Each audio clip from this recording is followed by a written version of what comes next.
There's so much talk about the different types of investment strategies with real assets and real estate. It can be confusing sometimes. So what I'm going to do in this very brief video is simplify the types of investment strategies so that you can focus and go out and start making results for yourself. Coming up.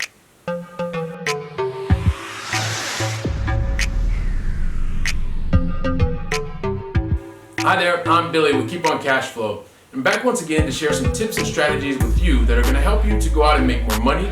They're going to help you to have more control of your free time, and ultimately they're going to help you to live with less stress. So if it's your first time here, go ahead and do yourself a favor and subscribe to the channel. And I always like to ask for things right up front. So once you find value in the video, go ahead and like it and make sure that you share it, at least with 2 or 3 friends, because that way you're actively participating and helping to grow our community with other very cool, like-minded people like yourself.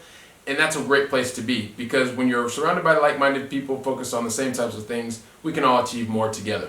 So thanks for that right up front. You probably want to get into the whole point of today's video, this very brief video, which is helping you to understand more about the different types of investment strategies as it relates to real estate investing. And I tend to put it in 3 different buckets. And I'm going to give you kind of an example first and foremost, just to help most of us. And because it's really going to help you, and it's one of the things that we were recently talking about in our newly released Going Long podcast. And by the way, if you haven't checked out the podcast, you really need to go over, check it out. It's on all the platforms, and make sure that you're listening to us, because we're there to provide you value at least once a week. But let me get back to the example. So one of the things came up over the last couple of interviews, and people were asking a lot about what are the different types of investment strategies. So if you can imagine having a car, and you have a car and you find the car, like one example is you find the car in the junkyard and it's completely dilapidated. The wheels are broken, the car is crushed, the windows are broken out, and you see that and you think, wow, you know what, I think if I can get this fixed and get it back to new state, then it's something that I can actually find a buyer for and you can sell it. So on one hand, you find something that's completely broken, you know that there's a lot of risk in that, but once you put in a lot of tender loving care and you find a buyer, you have the opportunity to buy something that's very, very inexpensive because it's basically broken, and you can resell that for a much higher value. So although you're taking a lot of risk on it, if once you find the right buyer, you can get a lot of reward. That's one example. The second example is, imagine you find a car that's about 10 years old. Now that car is about 10 years old. There's some minor work that needs to be done. Maybe you change the tires, maybe you put some new interior into the car, something like that. But because it's only 10 years old, you've done some minor things to it, you're probably going to find a lot more people that are interested in that. And once you sell it, of course, you're going to be able to make a profit, but probably not as much of a profit as in the first example. Why? Because the car's not as old, you did some minor things, and you were able to find a public or people that were there that were looking for that type of specific vehicle. That's the second example. And the third example is, well, let's say you find a car, it's almost brand new. It's only been out there for 2 or 3 months. You find it, once you found it, you have a number of people that are interested in the car. Why? Because it looks almost brand new. It's, well, only a couple months old, and that person's going to be using it for a specific period of time. Although you're able to get that car, you probably paid a lot more for it. And guess what? You're not going to make as much money on it. However, it's going to be something that's consistent and also something that you can find a lot of people for.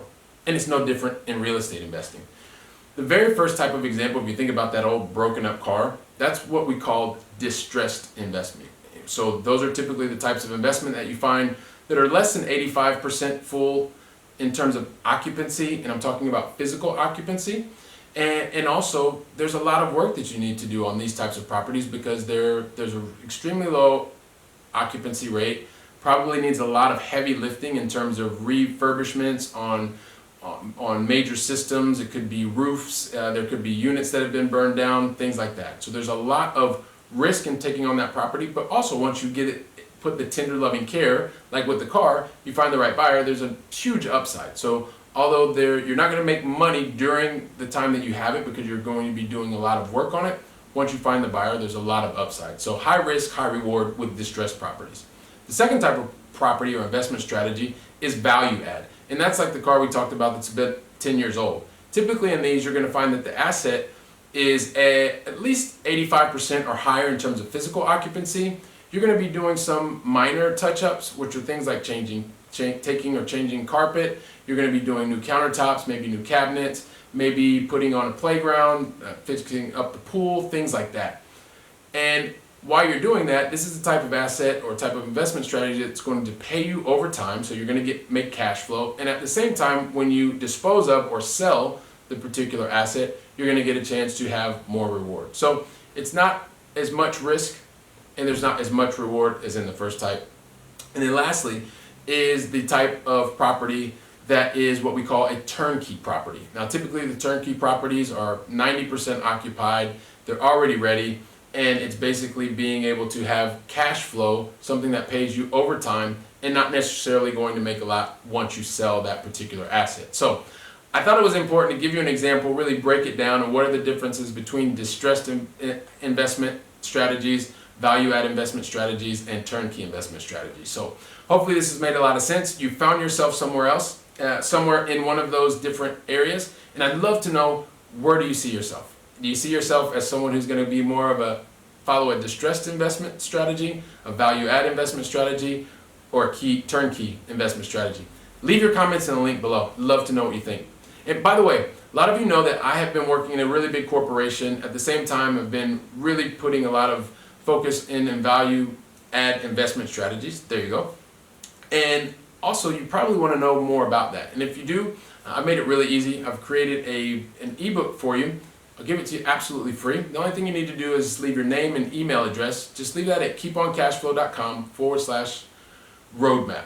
So, and we'll also leave a link here for you, so we'll make it really, really easy. So, listen, my name is Billy Keels. That's my 2 cents for today. And as always, hasta la próxima.